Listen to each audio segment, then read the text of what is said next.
Just got back from the grocery store and ended up going to the Safeway down the street at 6 a.m. If you are looking to beat the crowd, go right when they open, 6 a.m. There's still a lot of people for 6 a.m., but I think in comparison to other times, it wasn't that many people. But I ended up getting a lot of fruits and vegetables that they didn't have in stock last time. Was able to get lemons, cuties, oranges, tomatoes, bell peppers, Anaheim peppers, jalapenos, frozen green beans, eggs, strawberries, bagels. Last time they also ran out of bagels, celery, spinach, onions, sweet potatoes, bread, pita bread, tortillas. Can't forget my A&W root beer, and then also can't forget my Hershey's cookies and cream. And then I also got a bunch of other stuff too, like pasta sauce, Asian chopped salad. It's not for me, it's for my girlfriend. I usually just like to make my own salad. And then salad dressing, garden veggie patty. This is the one that I like. This is the one, Morning Star. It's pretty good. And I can't forget to replenish my ice cream stock. So I ended up getting these Oreo Good Humor bars. They're pretty good. And then I'm gonna try out this Sour Patch Creamsicle. I'm excited. And today we choose London.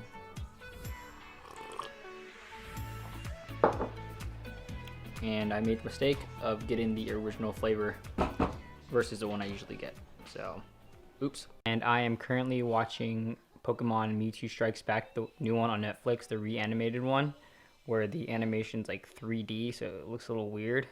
But I'm currently at the scene where Ash turns into stone. Oh, spoiler alerts, by the way. Ash turns into stone, and Pikachu's trying to revive him. And this scene always gets me.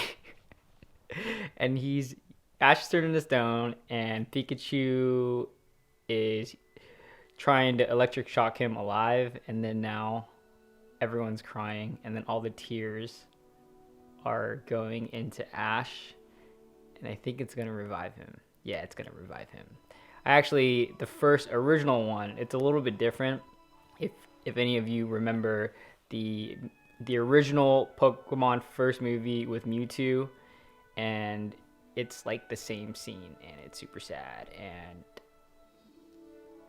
I'm kind of happy right now because he's coming back alive. And here's the scene I was talking about.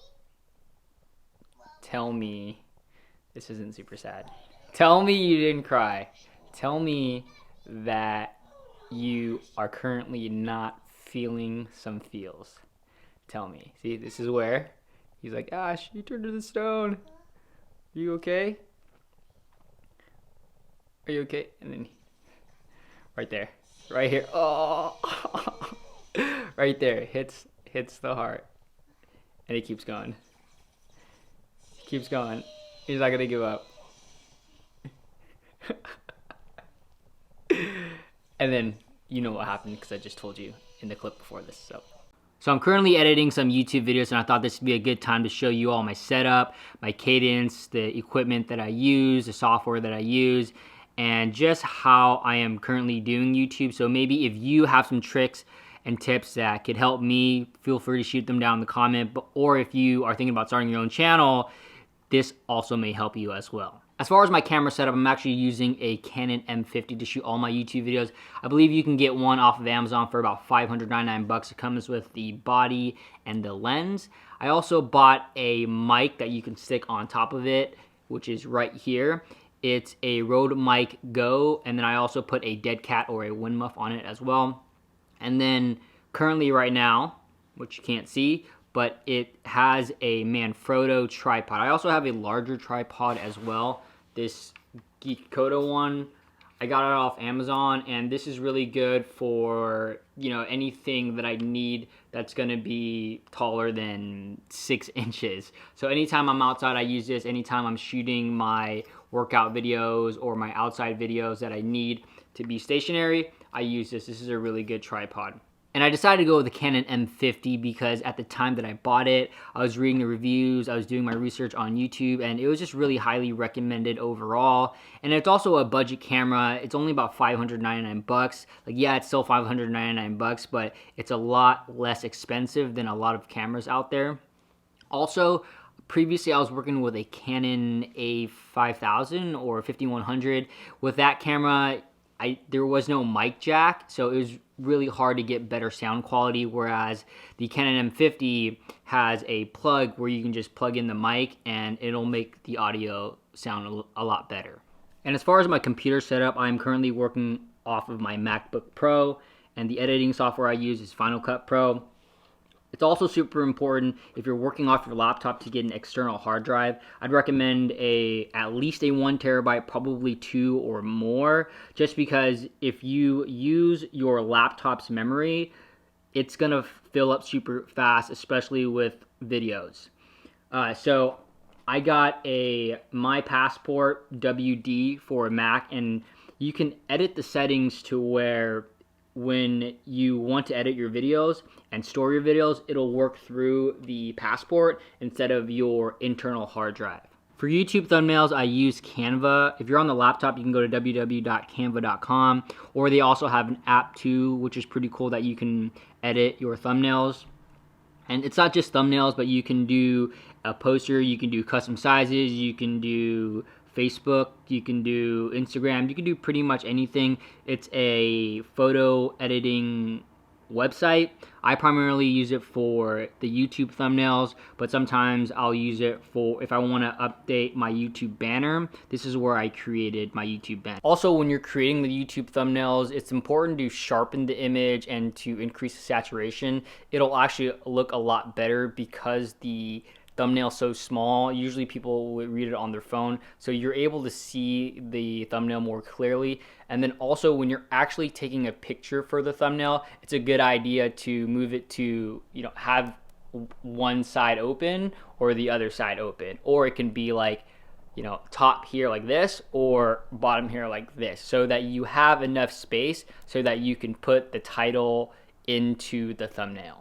As far as shooting the actual content, I used to want to do it in one go, and if I mess up, I would just redo the shot. But now it's a lot easier if you just take it in segments. Just like what I did right there. If you notice between these two clips, there is a pause or a jump, and because it's two separate clips. I used to want to talk all the way through for like 2 or 5 minutes at a time, but I found that to be a little bit difficult for me personally without saying ums and ahs. And overall, when I do that, my energy is just a little bit better. I'm speaking more clearly. I'm not stuttering. And overall, it just sounds better and looks better as well. But then again, it also depends on your style and your style of shooting. You have to find what works for you. But this is what works for me. And you don't have to make every single video perfect. You are going to learn as you go. You're going to get better at shooting. You're going to get better at editing. You're going to get better at thumbnails. But just go out there and start. And there you go. Those are my short, quick tips. If you have any questions, comment down below. Or if you have anything that could possibly help me better my videos or something that you may want to see, also comment down below. And now we have Olive. She's sleeping. Or not. Hi, baby. This is her little spot that she likes sleeping in the middle of the day. She also likes to sleep in our closet. And she'll jump on the top shelf and sleep there. And sometimes we can't find her. We're like, where is she? Where is she? Where is she? And she's in the closet. And Waffles, sleeping right there.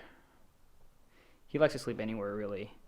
As I said the other day, he likes to sleep underneath the couch cover. But one of his favorite spots is right here next to that pillow thing. But also he likes to sleep in our bed, so sometimes he'll just be in there sleeping as well. And now I'm currently walking to the park by my house. It's actually like a park / a lake. I walk out there during the day when it's a good day, when it's sunny, just like today, as y'all can see. Hear the birds chirping, and it's about 1.5 mile loop. It's actually where I did my 50-mile run and then also my 100-mile run. And I just went in circles. There is a 1.6 mile loop, 1.7, and then there's also a 1 mile loop as well. So I'm gonna go do some cardio, get my steps in.